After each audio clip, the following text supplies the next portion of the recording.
Bonjour à tous. Nous sommes le mardi 17 février 2026 et notre cher ami John Helmer est avec nous. Bon retour parmi nous, John. John Helmer is here with us. Welcome back, John. Miksa dinema, Messid Madrevitit. Please hit like button helping us reaching more. Veuillez appuyer sur le bouton j'aime. Cela nous aide à toucher davantage de personnes. John, laissez-moi commencer par ce qui se passe à Genève. Tout le monde parle de Genève aujourd'hui, car non seulement les Iraniens, mais aussi les Russes vont négocier, ou plutôt, ils sont en train de négocier, avec les négociateurs américains, dont nous savons qu'il s'agit essentiellement de Steve Witkoff avec Kushner. Pas tellement de la part de Kushner, surtout Witkoff, si je ne me trompe pas. C'est bien cela. Quelle est la situation?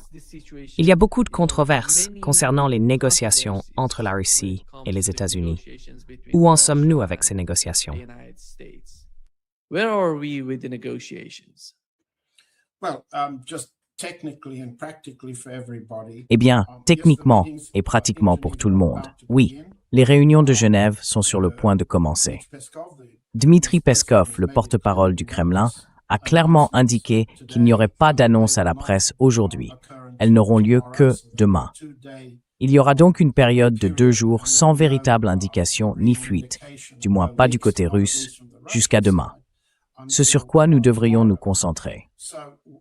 Et ce que je sais que certains de nos auditeurs ont du mal à accepter, c'est l'énorme risque que le président Poutine prend actuellement en divisant ses négociations en ce qu'il appelle l'équipe de coopération économique. C'est essentiellement Kirill Dmitriev.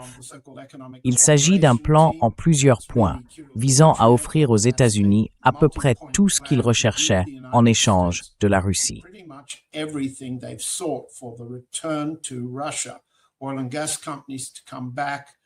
Les compagnies pétrolières et gazières doivent revenir, leurs soi-disant pertes étant compensées.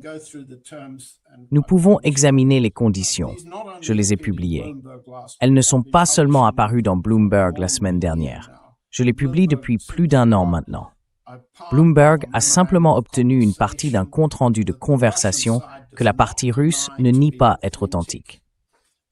Il reflète la tentative de Dmitriev d'apaiser les États-Unis et de placer toute sa confiance en Trump pour tenir les promesses que lui et sa famille ont été soudoyés pour accepter, et que lui et son administration ont été convaincus d'accepter comme une nouvelle forme de coopération économique avec la Russie, y compris la redollarisation. Cela signifie le renversement de pratiquement tous les grands engagements pris envers les BRICS, envers l'Inde, la Chine, et ainsi de suite. Voilà pour la partie économique.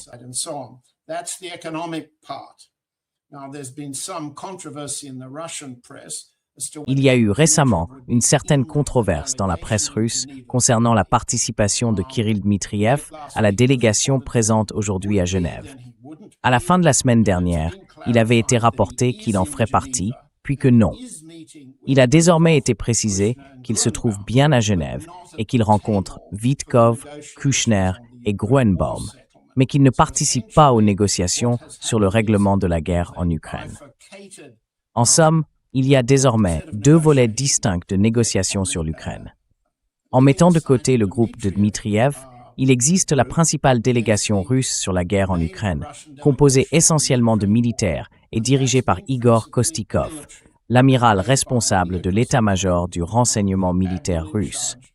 Il est accompagné à Abu Dhabi de 2 généraux, le général Zorin et le général Formin.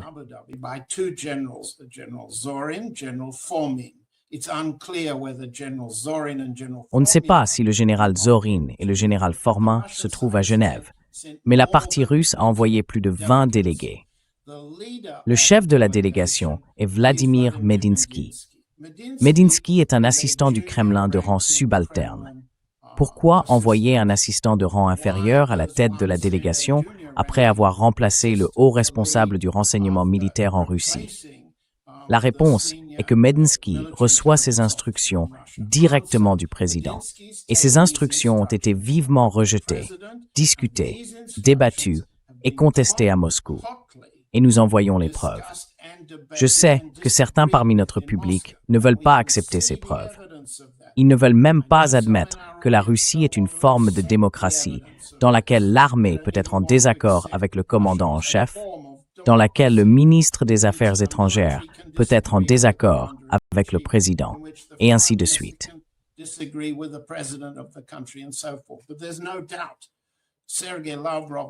Mais il ne fait aucun doute que Sergueï Lavrov, le ministre des Affaires étrangères, a exprimé un ensemble sérieux de désaccords avec les conditions que le président Poutine semble avoir proposées dans le cadre du plan Dmitriev, sur le plan économique. Pourquoi? Parce que Lavrov a déclaré, et son vice-ministre des Affaires étrangères, Sergueï Ryabkov, l'a répété au début de cette semaine, on ne peut pas faire confiance aux Américains. En réalité, ils ont intensifié leurs actions depuis le sommet d'Anchorage, en Alaska. Désormais, la manière dont ce débat est mené à Moscou passe par des mots codés. Ces mots codés sont formules d'Anchorage ou accords d'Anchorage. Chacune des factions à Moscou affirme et croit que des accords différents ont été conclus entre Poutine et Trump lors de leur sommet à Anchorage en août dernier.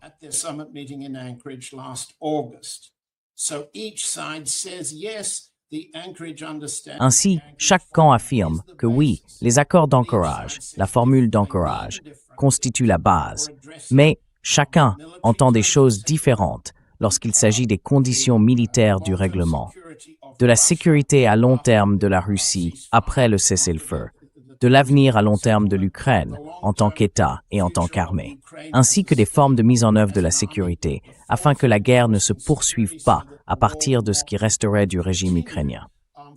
Tous ces points demeurent flous, d'accord?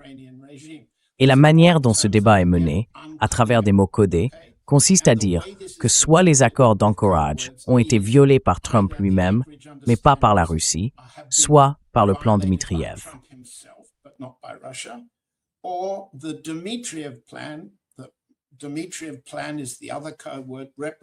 Le plan Dmitriev est l'autre mot de code représentant la manœuvre à court terme du président Poutine.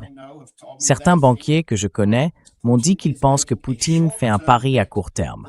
S'il parvient à ramener les Américains en Russie, à redollariser, à sauver les exportations russes de pétrole et de gaz, il pourra réduire l'inflation, donner l'apparence d'un bonus d'investissement et relancer l'économie russe du négatif vers le positif. Et les autres preuves de la gravité de la situation intérieure ne viennent pas des podcasteurs américains qui se promènent à Moscou en disant à quel point tout leur semble formidable. Il suffit de regarder l'analyse de la Banque centrale de Russie, son scénario de base et son scénario de risque, ses prévisions de taux de croissance, qu'ils soient positifs ou négatifs.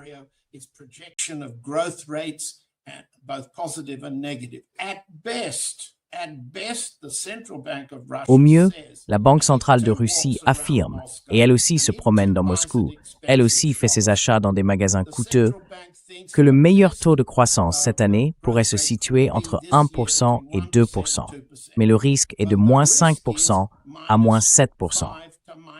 Les risques sont clairement exposés par Elvira Nabiolina. Sur le papier et dans ses discours, c'est très clair. Ils estiment qu'un accord à court terme avec les Américains peut sauver l'économie russe cette année, alors qu'elle entre, pour ainsi dire, dans sa crise à moyen terme. Ce sont les élections législatives prévues pour le 20 septembre. Donc, pour résumer, que se passe-t-il à Genève? Ce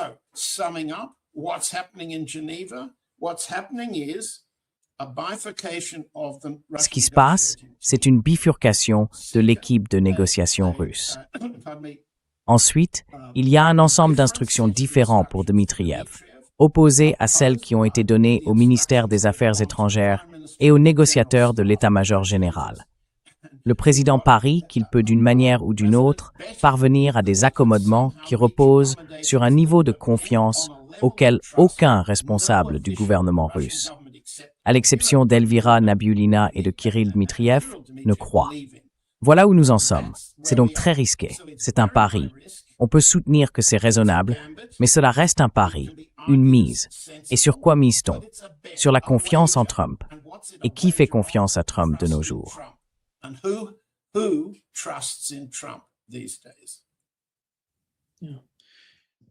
John, John, tu as mentionné qu'au sein de l'administration Poutine, il existe certaines divergences, ce qui me semble normal. Mais penses-tu que lorsque Kirill Dmitriev parle avec la partie américaine, il est également en contact avec le ministre russe des Affaires étrangères? Are they in contact with the foreign minister of Russia as well? No. No. It's very clear, Non, non. and it's been clear Je veux dire, from c'est the très very clair, first meeting et cela l'est of the depuis new la Trump toute première administration. réunion des nouveaux négociateurs de l'administration Trump à Riyad, en Arabie Saoudite, en février de l'année précédente. Il est très clair qu'il existe une immense hostilité, une hostilité personnelle et un fossé politique entre Sergei Lavrov et Kirill Dmitriev. Kirill Dmitriev représente les oligarques, le grand patronat. Et depuis, il s'est mis en avant. Il a un compte Twitter. Il fait des fuites vers la presse occidentale. Il faut garder à l'esprit que Kirill Dmitriev a fait ses études dans un lycée américain et dans des universités américaines. Educated in a US high school. He was educated in US universities. He was educated through graduate school in the United States. He thinks Il a fait ses études jusqu'au niveau universitaire aux États-Unis. Il pense comprendre et connaître les États-Unis mieux que les autres Russes.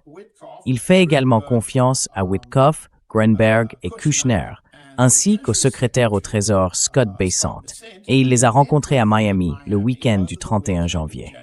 C'est à ce moment-là qu'est apparu le compte-rendu de la conversation transmis à Bloomberg. Soit communiqué par la partie américaine pour semer le trouble du côté russe, soit par la partie russe pour nuire à Dmitriev, soit encore comme un résumé de ce que les responsables savaient avoir été dit. C'est là que Dmitriev a élaboré ce plan. Mais ce plan était déjà en cours. formulated that plan, but that plan's been underway. I first reported the terms of, for example, J'ai d'abord rendu compte des conditions, par exemple des concessions dans le secteur de l'aviation, notamment à Boeing du côté russe, dans un article intitulé « Le pique-nique de l'oligarque » que nous avons publié en janvier de l'année dernière. Dmitriev a des ambitions politiques, il a des ambitions économiques en Russie et il pense avoir remplacé Alexei Koudrine, l'ancien ministre de la Défense et ancien vice-premier ministre, en tant que principal conseiller économique étranger du président Poutine. Il est aligné avec Elvira Nabiullina en tant que principale conseillère économique intérieure, aux côtés de M. Siluanov, le ministre des Finances. Ces personnes négocient avec leurs homologues depuis plus d'1 an maintenant. Je suis désolé, ai-je répondu à votre question? Oui, il y a 2 volets. Did I answer your question? Yeah. It's 2 tracks. Yeah. John, when it comes to the Oui. Ukrainian John, territory, we know en ce qui that concerne le territoire Russian ukrainien, foreign minister nous savons que le ministre russe des Affaires étrangères a déclaré, enfin, je pense que c'est évident d'après ses récentes interviews, que la Novorossia fera partie de la Russie. Partagez-vous ce point de vue? Il semble qu'il parle de la zone allant d'Odessa jusqu'à Kharkiv, l'ensemble étant absorbé par la Russie. Et certaines personnes en Russie évoquent même Kiev, affirmant que tout fera partie de la Russie s'ils veulent corriger tout le concept de la Novorossia. Qu'est-ce que la Novorossia dans l'esprit de l'administration officielle? What is Novorossia in the mind of the official Novorossia, in the mind of the administration? Well, how to respond? Eh bien, comment répondre? Parce que la moitié de ce que vous avez dit, je pense, est exact. L'autre moitié est spéculative. Je ne dis pas que ces spéculations sont erronées. Elles sont toutes raisonnables, des ambitions raisonnables du côté russe, compte tenu de la menace que représente l'ensemble de l'Ukraine en tant que champ de bataille, une tête de pont pour l'Ukraine. C'est une guerre sans fin contre la Russie qui a commencé, disons, en 1917 et s'est intensifiée après 1945, et ainsi de suite. Nous en sommes là aujourd'hui. Allons donc aux éléments concrets, et précisons aussi que les responsables engagés dans des négociations directes du côté russe n'ont pas discuté de détails particuliers. Ce que nous pouvons constater, c'est un consensus apparent du côté russe et américain, mais pas clairement du côté européen ni du régime de Zelensky. Quant à la disposition à accepter moins que l'ensemble de la Novorossia, en excluant Odessa, en excluant Dnipropetrovsk, en excluant Kharkov. That is to say, the Russian side appears ready C'est-à-dire que le camp russe semble prêt à accepter les territoires que l'armée russe a conquis au prix d'un lourd tribut en vies humaines, mais sans se retirer des positions actuelles, et sans accepter les divers plans proposés par Zelensky visant à transformer les parties de Kherson et de Zaporijia, qui ne sont pas encore militairement conquises et occupées par la Russie, en une sorte de zone de libre-échange ou autre absurdité du genre. Ainsi, l'une des concessions territoriales apparentes porterait sur l'ensemble du Donbass, c'est-à-dire Louhansk et Donetsk, ainsi que sur presque toute la Zaporijia et Kherson, mais ni Odessa, ni Kharkiv, ni les territoires au sud et à l'ouest, ni ceux au nord. C'est un compromis apparent, et je ne parierai pas sur la manière dont cela va évoluer pour le moment. Deuxièmement, il y a le problème de la zone démilitarisée. You have the problem of the demilitarized zone.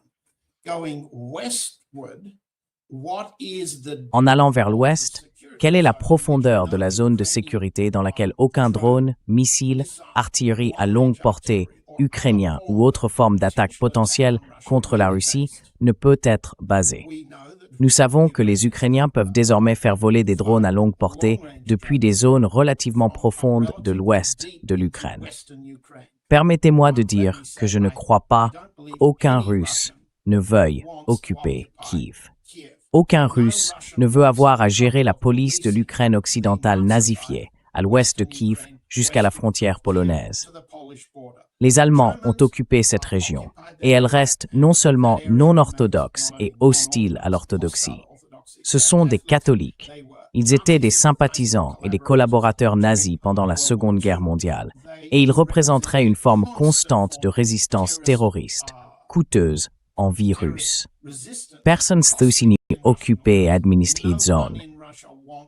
to occupy and regulate that zone. The problem from the Russian side is Le problème, du point de vue russe, est de savoir quelle taille d'armée les Ukrainiens seront autorisés à avoir, quel type d'équipement militaire armera cette armée, et s'il y aura une quelconque forme de partage de renseignements ou de système d'approvisionnement militaire étranger, européen, de l'OTAN ou américain, au sein de cette armée résiduelle. Et bien que nous ayons vu circuler de nombreux chiffres différents, il n'y a, à mon avis, aucun intérêt à discuter de nombres allant de 800 000 à 500 000 ou à 80 000. Ces chiffres sont apparus dans la presse, dans des fuites. Le principe est ailleurs. Le principe est de savoir comment la partie russe s'assure que sa sécurité sera protégée face à ce qui viendra ensuite.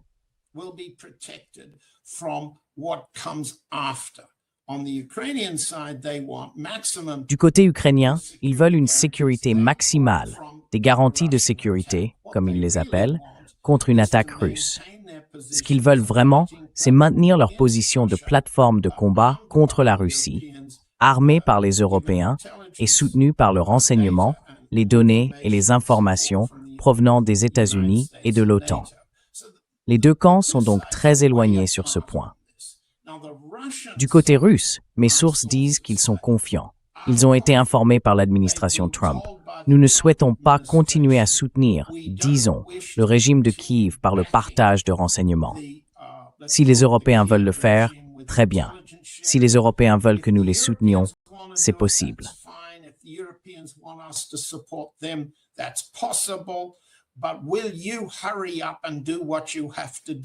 Mais allez-vous vous dépêcher de faire ce que vous avez à faire? Des sources russes me disent que c'est ce que l'administration Trump leur dit. Ils pensent que c'est le cas. Que ce soit vrai ou non, nous le découvrirons. Et c'est différent, très différent, des termes principaux, des racines du conflit, de la formule, du slogan, du mot de code que le ministère des Affaires étrangères utilise pour désigner le résultat. Les racines du conflit à résoudre exigent non seulement le retour du Donbass, la sécurité des 4 régions, mais aussi un règlement concernant la centrale nucléaire de Zaporijia, de manière à ce qu'elle puisse fournir autant au côté russe qu'au côté ukrainien.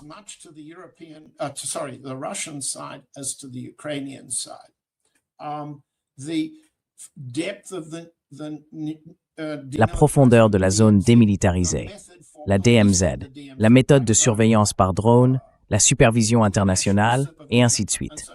Non seulement la profondeur, mais aussi, une fois arrivé à Kiev, quel type de régime, avec quel type de mandat électoral, reviendrait au pouvoir, et quels seraient ses engagements pour rétablir la langue russe, l'Église russe, et une forme d'idéologie politique non raciste, non nazie ou non fasciste qui prévaudrait. Et puis, ce qui existe entre Kiev et la frontière polonaise pourrait impliquer l'OTAN, les États-Unis et d'autres forces. Ces questions sont les causes profondes du conflit qui doivent être résolues. Et je ne vois pas ces problèmes se résoudre à Genève. And I don't see them being solved in Geneva. What Zelensky was talking about in the Ce dont Zelensky parlait à la conférence sur la sécurité de Munich correspondait essentiellement à l'objectif principal. Cela signifie qu'à l'heure actuelle, le but est un cessez-le-feu. Il a déclaré « Donnez-nous le cessez-le-feu et nous organiserons une élection présidentielle ». Est-ce également le principal objectif des Européens? Et en quoi cela va-t-il bénéficier à l'ensemble de la situation, à l'ensemble de la guerre en Ukraine? the whole case, the whole war in Ukraine? Well, bear in mind, I'm the Russia correspondent, so Eh bien, gardez à l'esprit que je suis le correspondant en Russie.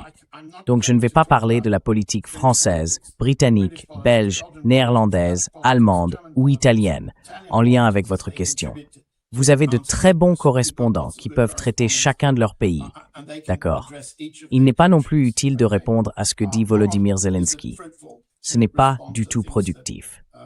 Ce que nous pouvons dire, et nous l'avons répété à de nombreuses reprises, c'est que l'idée d'un cessez-le-feu sans règlement, sans accord de sécurité permanent garantissant la protection de la Russie, n'est rien d'autre qu'une invitation à un répit pour le camp ukrainien, alors que les Russes progressent vers l'ouest.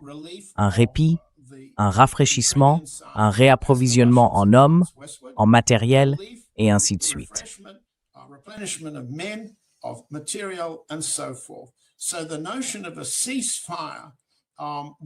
Ainsi, la notion d'un cessez-le-feu sans un ensemble important de garanties de sécurité du type que je viens de mentionner est inacceptable pour la partie russe. Ils l'ont répété à maintes reprises. Et de temps en temps, même le président Trump a déclaré qu'il comprenait qu'un cessez-le-feu sans un ensemble solide d'accords de sécurité était inenvisageable, impossible. Et de temps en temps, comme nous l'avons encore vu cette semaine, le président Trump a fait des remarques dans des avions et lors de discours, affirmant qu'il pense que les Ukrainiens doivent, je cite, « venir à la table, se préparer à conclure des accords ». Par là, il ne veut pas dire qu'il a accepté le cessez-le-feu de Zelensky suivi d'élections.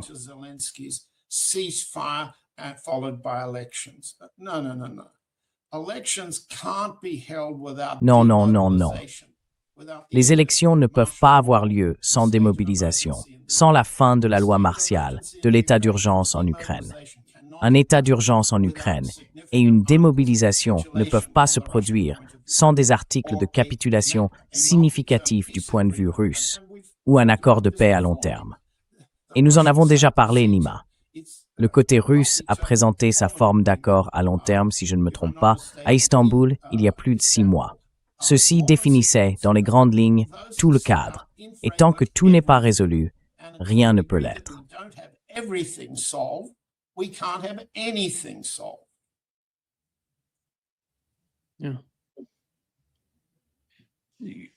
John, en ce qui concerne les négociations, certaines personnes sont très pessimistes quant à ce qui se passe entre les États-Unis et la Russie, tandis que d'autres sont plus optimistes. Où te situes-tu? Quelle est ta compréhension de la situation? Après plus de 12 mois de négociations entre les deux parties, que se passe-t-il réellement? Quel est le principal obstacle à la conclusion d'un accord entre la Russie et les États-Unis? Est-ce l'Europe? Est-ce Zelensky? Who's that? Is that Europe? Is that Zelensky? Is that the situation that Est-ce la situation que les Américains demandent, les conditions, les objectifs qu'ils recherchent? Est-ce là le problème du côté russe? Qui est le principal obstacle à un accord entre les deux parties, qui selon moi sera finalement entre les États-Unis et la Russie? Il semble que même Macron ait dit « Nous ne sommes pas d'accord si les États-Unis négocient avec les Russes et concluent un accord, car l'Europe devrait faire partie des négociations, mais pour l'instant, elle ne l'est pas, et personne ne peut l'ignorer.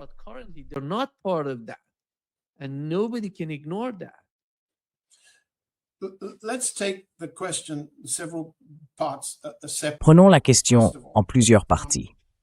Tout d'abord, il est très clair quelle est l'opinion publique russe sur ce point.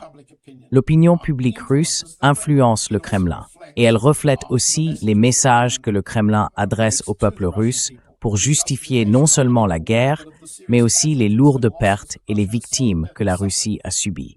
L'opinion publique russe pensait qu'un second mandat de Trump représentait une occasion favorable de parvenir à un accord de paix selon les conditions pour lesquelles la Russie se battait en Ukraine. Cet optimisme s'est évanoui. Bon, l'opinion publique russe, et je regarde à ma gauche pour consulter les sondages, je peux la montrer comme une sorte de...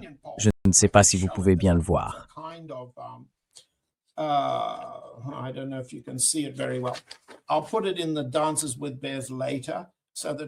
Je le mettrai plus tard sur Dance with Bears pour que les gens puissent le consulter. C'est une courbe qui montre comment l'administration Trump a d'abord offert à la Russie une possibilité de règlement pacifique, puis a intensifié les sanctions, oscillant entre hostilité et coopération. Les Russes ne font plus confiance à l'administration Trump. L'attitude négative envers les États-Unis est désormais de 45%. Environ 33% gardent encore un peu d'espoir que les États-Unis négocieront de bonne foi et qu'on peut compter sur eux pour respecter leurs engagements. 22% disent ne pas savoir quoi répondre. C'est en soi un chiffre intéressant. Si un Russe sur 4 pense qu'il ne sait pas ce que les États-Unis vont faire ou s'ils sont dignes de confiance, pourquoi devrions-nous être plus sûrs ou plus confiants?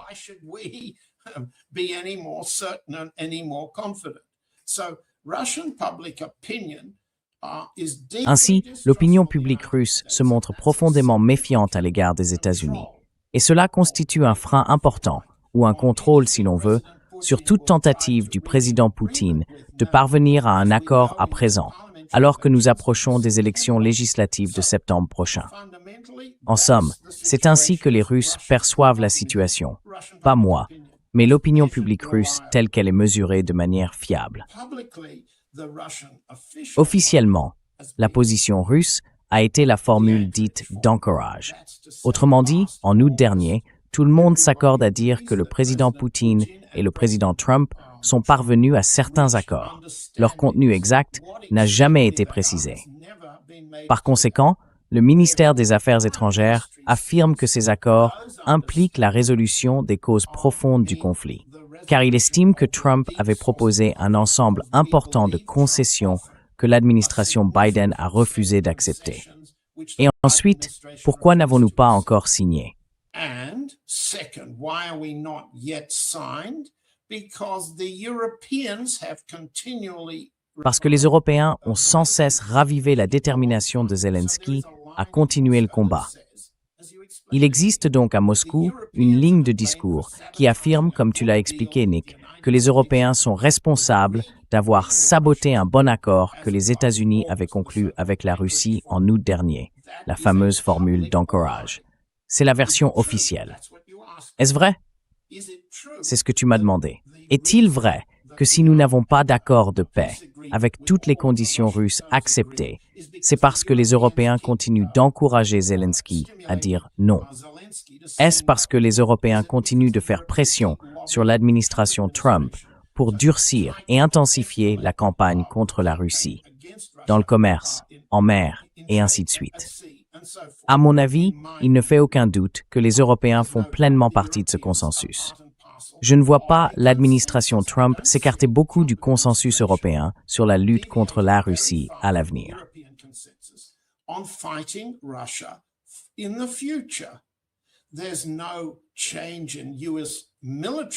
Il n'y a aucun changement dans la politique militaire des États-Unis.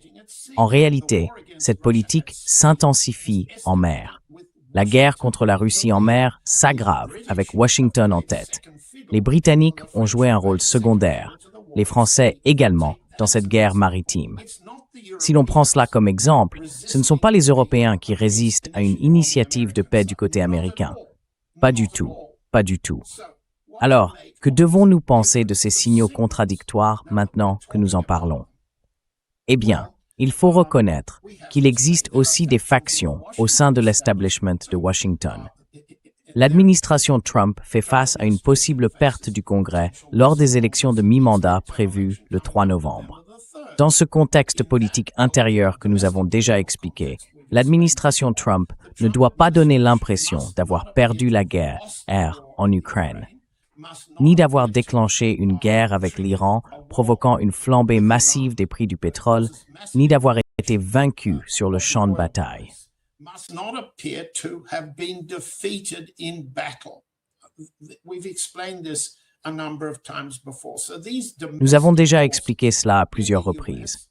Ces forces internes aux États-Unis l'amènent à émettre plusieurs signaux, dont certains sont durablement hostiles à la Russie et ne sont en rien susceptibles de conduire à la paix sur le champ de bataille ukrainien. Ou du moins, s'ils entraînent une pause sur le champ de bataille ukrainien, ils n'apportent aucun répit en mer, ni en Pologne, ni dans les États baltes, ni en Finlande, ni à travers l'Arctique, et certainement aucun allègement en matière de limitation des armements stratégiques, à commencer par l'installation du Dôme d'or au Groenland, et ainsi de suite.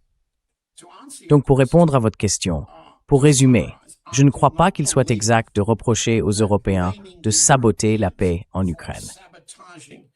peace in the Ukraine is accurate. The fact of the matter is, the European government. En réalité, les gouvernements européens estiment, l'OTAN estime, que les commandants américains de l'OTAN estiment que la bataille a été perdue en Russie.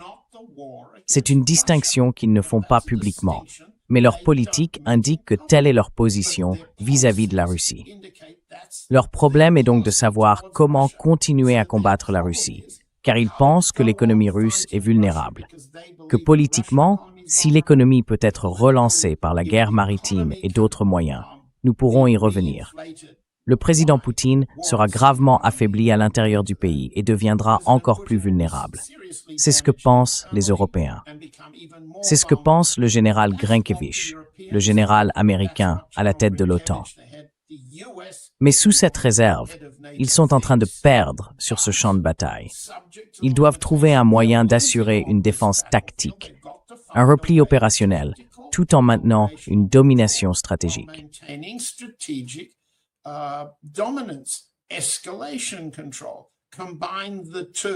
Contrôle de l'escalade, combiner les deux. Ne pas perdre sur le champ de bataille, maximiser l'escalade partout ailleurs. Cela te semble-t-il être un cadre de paix? Pas à moi. Et il me semble que tous les soi-disant cas particuliers européens sont entièrement en accord avec les États-Unis sur cette question stratégique. Mais évidemment, chacun d'eux a un problème intérieur avec Trump.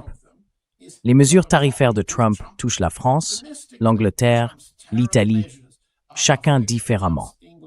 Les tentatives de Trump d'interférer avec l'accord commercial entre l'Union européenne et l'Inde en sont un exemple. Il y a une guerre économique menée par Trump qui affecte chacun des États européens de manière distincte. Ils ont donc à la fois un problème d'État individuel et un problème d'union collective avec Trump, ce qui est différent de la question que tu m'as posée.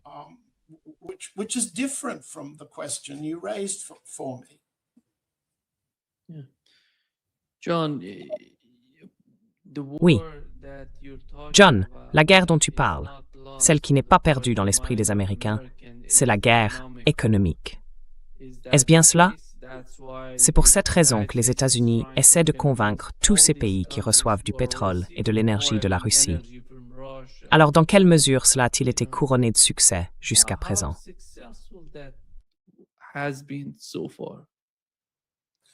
Bonne question. Concentrons-nous sur l'Inde, car je sais que vous étudiez l'Inde, vous connaissez l'Inde, vous vous concentrez sur l'Inde. Nous avons deux récits différents, celui des Russes et celui des Américains. Les Américains affirment que l'Inde réduit, tandis que les Russes disent autre chose, que l'Inde n'a montré aucun signe de réduction du pétrole et de l'énergie russe. Alors, Quel rôle joue l'Inde dans ce jeu? Who's India in this game? I put it a little differently. The way in which Je le formulerai un peu différemment. La manière dont le tweet de Trump annonçant la réduction des droits de douane pour l'Inde était rédigé, il disait que le Premier ministre Modi avait promis d'arrêter d'acheter du pétrole russe. Plus tard, le secrétaire d'État Rubio a déclaré que l'Inde avait accepté de ne pas acheter de pétrole russe supplémentaire. Il a utilisé le terme « supplémentaire ». Alors, quelle est la différence? Il est regrettable que des responsables publics traitant de questions d'État aussi sérieuses ne puissent pas être interrogés afin d'être plus précis et plus clairs. Toi et moi, comme tout le monde dans la presse, qu'elle soit traditionnelle, en podcast ou dans les médias alternatifs, devons spéculer sur leur quasi-criminelle ambiguïté. Et c'est criminel parce que cela dissimule des crimes. Bon, alors quelle est la différence? La réponse, c'est que l'Inde décidera d'acheter du pétrole russe au prix qui correspond à ses besoins.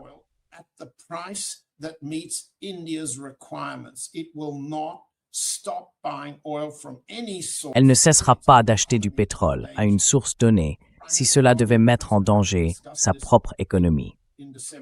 Le Premier ministre Modi et le président Poutine en ont discuté en décembre à Delhi. Il est entendu que sur le plan pétrolier, il est probable que l'Inde réduise ses achats de pétrole russe. Cela met la Chine sous pression pour compenser la différence dans la production pétrolière russe qui aurait autrement été destinée à l'Inde. D'accord? Et les volumes de production russe pourraient devoir être réduits pour les raisons suivantes. Si l'Inde achète moins, mais pas zéro, et si la Chine, par le biais du soi-disant commerce des théières, c'est-à-dire les raffineries chinoises indépendantes du Sud autour du Shandong, n'accumule plus de stocks de pétrole bon marché en provenance de Russie parce que l'offre dépasse la demande, alors la réduction de prix doit diminuer.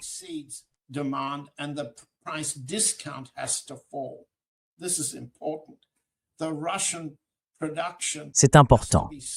La production russe doit être vendue, donc la remise sur le prix continue de se réduire jusqu'à ce qu'un acheteur soit trouvé.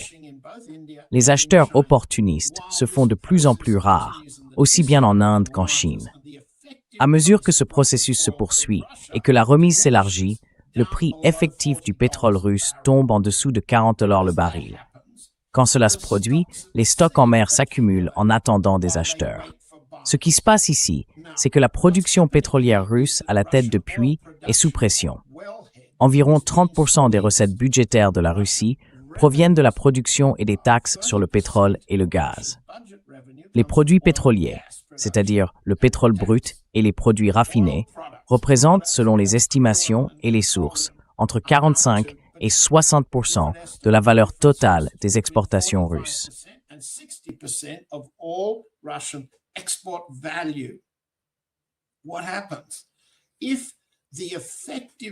Que se passe-t-il si le prix effectif du pétrole pour la Russie, après le prix coté du marché pour l'Oural, le Brent ou le WTI, est disons d'environ $60 en ce moment et qu'il baisse?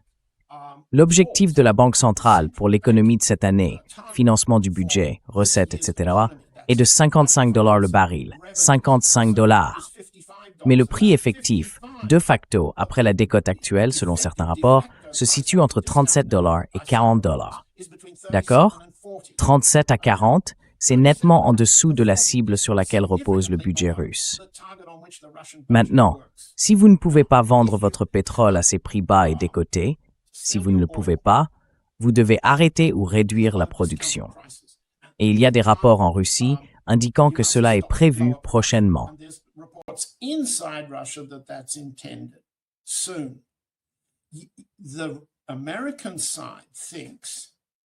Le camp américain pense, le camp européen pense, le camp de l'OTAN pense, eux, c'est-à-dire ces groupes, qu'ils exerceront une pression accrue sur la flotte de pétroliers, composée d'environ 1500 navires transportant du pétrole russe sous sanction vers le marché.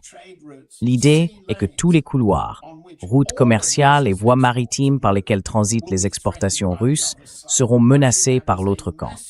Ce que l'on obtient alors, c'est une guerre maritime massive et pas seulement à propos du pétrole et du gaz.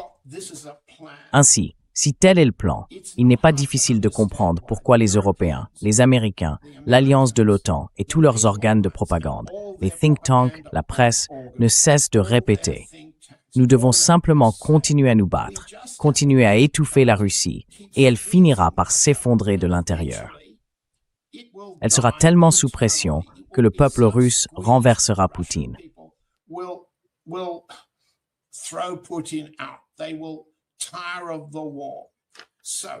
Ils se lasseront de la guerre. Ils pensent donc que cette forme de guerre maritime, cette guerre contre le pétrole et le gaz, cette guerre à laquelle les Ukrainiens contribuent en tirant des drones sur les raffineries russes et en montrant jusqu'où ils peuvent frapper à l'intérieur de la Russie, nourrit leur confiance. Je ne dis pas que c'est justifié. J'explique simplement pourquoi ils pensent que s'ils peuvent poursuivre la guerre encore 1, 2, 3 ans, oui, ils le feront, pense-t-il, en sacrifiant toutes ces vies ukrainiennes et encore plus de territoire. Mais la Russie souffrira. Et souvenez-vous, l'objectif de cette guerre est de détruire la Russie. Jusqu'au dernier Ukrainien, oui. Jusqu'au dernier pétrolier en mer, oui. Mais si tel est votre objectif, comprenons-nous pourquoi les Européens et les Américains s'accordent à penser que, s'ils peuvent continuer à se battre, la Russie pourrait subir une défaite stratégique majeure. C'est là leur confiance.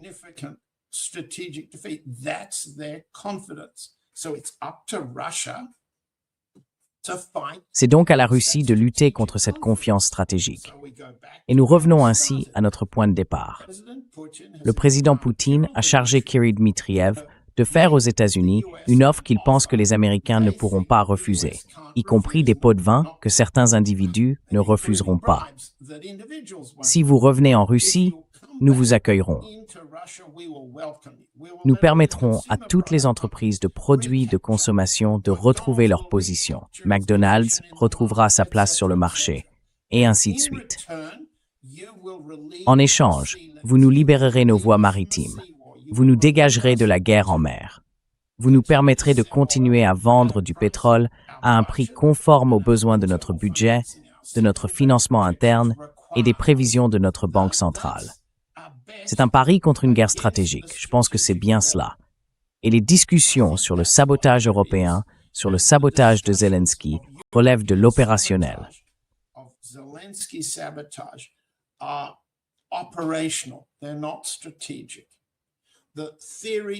Ils ne sont pas stratégiques.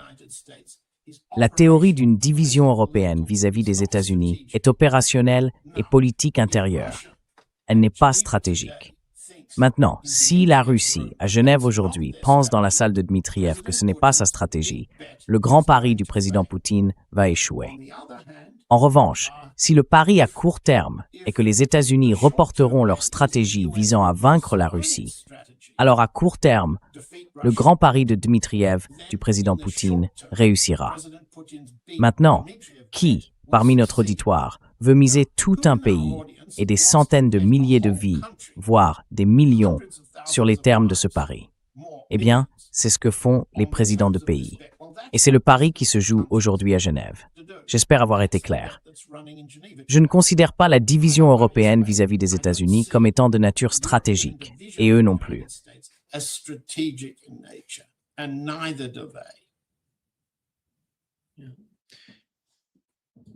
John, permettez-moi de changer un peu de sujet pour aborder les autres négociations que j'ai mentionnées au début de cette discussion, celle entre l'Iran et les États-Unis. Quelle est la position de la Russie face à l'escalade au Moyen-Orient? Et que se passe-t-il autour de l'Iran?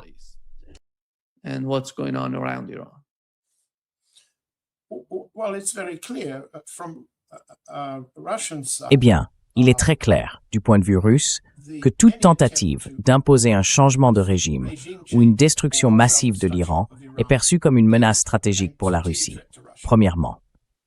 Deuxièmement, la Russie, y compris le président Poutine, a tenté de résoudre 200 ans, disons, de méfiance mutuelle et réciproque, de rivalité, de conflits militaires et même de terrorisme entre l'ancien empire perse, l'ancien empire russe, puis plus tard l'Union soviétique et l'Iran allié aux États-Unis, l'Iran du Shah, et ainsi de suite. 200 ans de méfiance, de compétition et de rivalité ne peuvent pas être réglés rapidement. C'est vrai.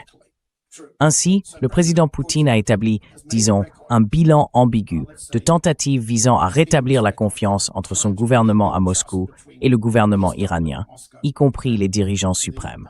En même temps, nous savons, et vous le savez mieux que moi, qu'il existe à Téhéran des factions politiques et militaires qui n'ont pas fait confiance à la Russie pour des raisons historiques.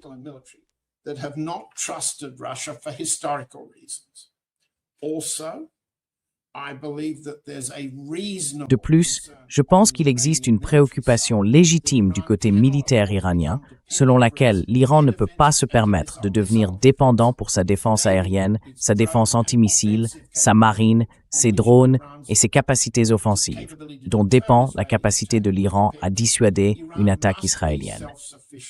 L'Iran doit être autosuffisant. C'est ainsi que je le comprends, corrigez-moi si je me trompe, que le CGRI en particulier estimait devoir devenir autosuffisant en matière de défense antimissile et antiaérienne et se montrait méfiant à l'égard du camp russe, jusqu'à ce que la guerre de juin prouve que l'autre camp, les États-Unis et les Israéliens, étaient capables de submerger la défense aérienne dès la première phase et d'assassiner une partie importante du commandement militaire iranien.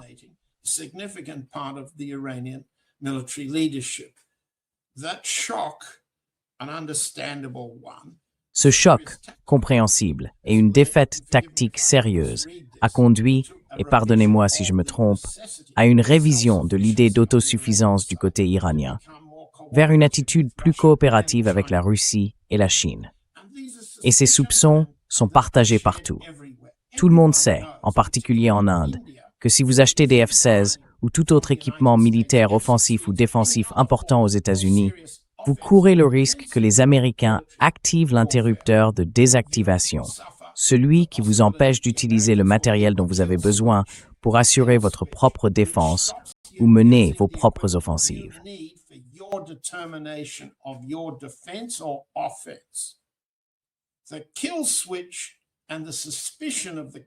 Le dispositif d'arrêt d'urgence et la suspicion qu'il suscite nuiront toujours aux ventes d'armes américaines auprès de grandes puissances comme l'Inde. Par conséquent, cette même méfiance doit exister en Iran, non seulement à l'égard des États-Unis, mais aussi du côté russe. Rappelons-nous ce qui s'est passé au début de la guerre de juin. Alors que les Israéliens attaquaient des cibles dans tout l'Iran, le président Poutine a appelé le Premier ministre Netanyahou pour lui demander de ne pas frapper le réacteur nucléaire de Bushehr dans le sud de l'Iran, car cela mettait en danger la vie de techniciens russes. Et Netanyahou a accepté. Je ne révèle rien que je n'ai déjà rapporté auparavant, c'est bien connu.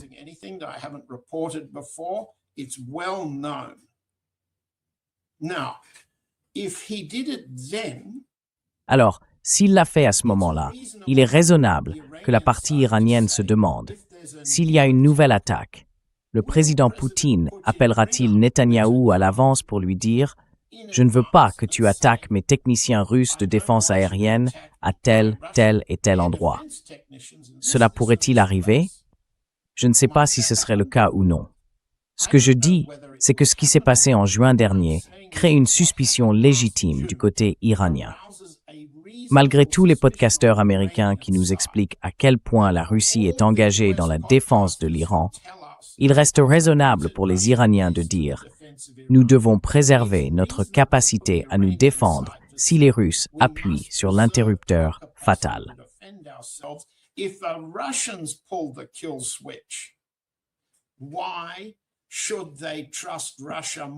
Pourquoi devrait-il faire davantage confiance à la Russie que le président Assad de Syrie ne l'a fait, alors que l'interrupteur d'urgence était constamment actionné par le président Poutine, exposant des vies russes aux attaques israéliennes à Khmeimim par le passé?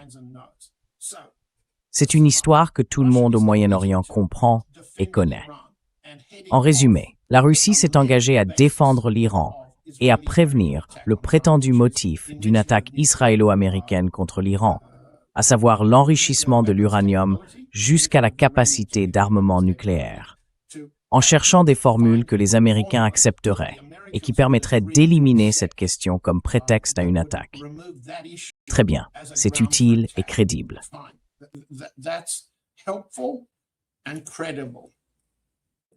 Iran has made it very clear it cannot and will. L'Iran a clairement indiqué qu'il ne pouvait pas et ne négocierait pas de modification de ses capacités de défense ou d'attaque par missile.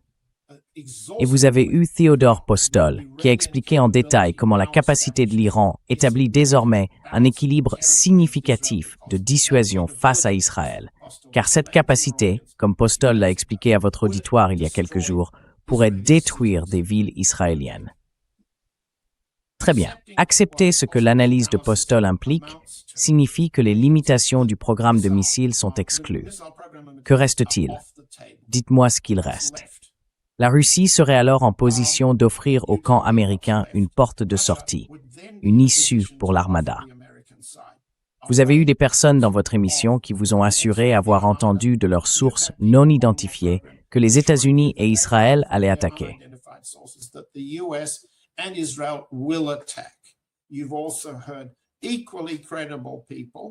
Vous avez également entendu des personnes tout aussi crédibles affirmer que non, il existe un équilibre, une forme de jeu dangereux qui a permis d'atteindre un équilibre de dissuasion mutuelle à l'heure actuelle, sur le fil du rasoir, où l'administration Trump ne peut pas attaquer par crainte, pour des raisons américaines, notamment la fermeture du détroit d'Ormuz et une flambée des prix du pétrole. Les avis divergent donc quant aux preuves et aux sources. Quelle est la contribution de la Russie à tout cela? C'est de maintenir l'ambiguïté, une ambiguïté stratégique, afin que le camp américain et le camp israélien ne puissent pas être certains que la Russie fera, comment dire, ce que le président Poutine a fait avec Netanyahou à propos du réacteur de Bachir au début de la guerre de juin.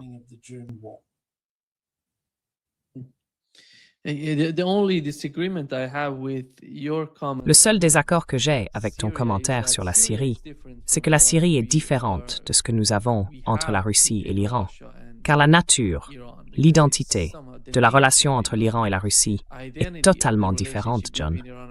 Bien sûr, c'est très très éloigné de la réalité de ce qui se passe entre la Russie et l'Iran.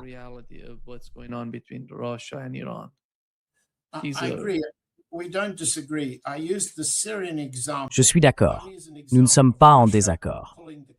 J'ai utilisé l'exemple syrien uniquement pour montrer comment la Russie a actionné l'interrupteur de mise à mort exactement de la manière dont certains soupçonnent les États-Unis de le faire, en désactivant un système de défense aérienne pour permettre à un attaquant d'opérer. Et c'est ce que le président Poutine a fait au bénéfice de Netanyahou en Syrie. Je ne voulais l'évoquer qu'en tant qu'exemple de l'interrupteur russe et du soupçon que le précédent syrien ou le précédent iranien de la guerre de juin suscite un doute raisonnable quant au fait que cela ne se reproduira pas. Et c'est un problème que le président Poutine doit résoudre publiquement, car ces deux événements ont été ses décisions personnelles.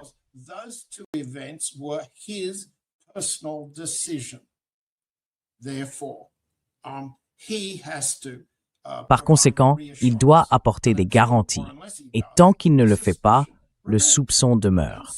Je ne vois pas pourquoi ceux dans le public qui ne sont pas d'accord avec cette analyse contestent les preuves. Les preuves sont là. Et la relation, disons, positive au niveau militaire et du partage de renseignements entre la partie russe et la partie iranienne contribue de manière significative à dissuader l'amiral Cooper de lancer, le président Trump de lancer et les Israéliens de lancer. Et sur le plan stratégique, c'est une dissuasion opérationnelle. Ted Postol a déjà expliqué la stratégie de dissuasion.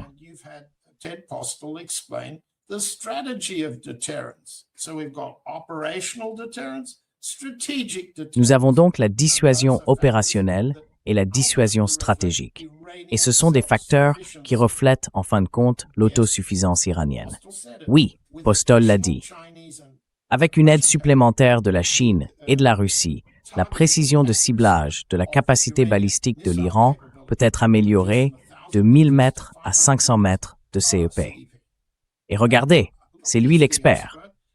Votre public peut réécouter la façon dont il a expliqué cela, car c'est bien une dissuasion stratégique que l'Iran a acquise.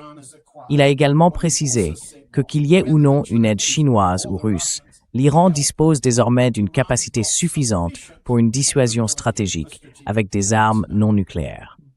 C'est donc une avancée majeure. That's a breakthrough. Yeah. Merci. Merci beaucoup, John, d'être avec nous aujourd'hui. Un grand plaisir, comme Great toujours. pleasure, as always. Thank you, Nima. Let's Merci Nima. Voyons comment nos prévisions, enfin, nous n'avons pas fait beaucoup de prévisions à propos de cette négociation. Voyons comment les choses se déroulent, puis revenons la semaine prochaine pour faire un bilan. come back next week and do a post-mortem. Oui, exactement. See you soon. Thank you. Bye. Bye. À bientôt.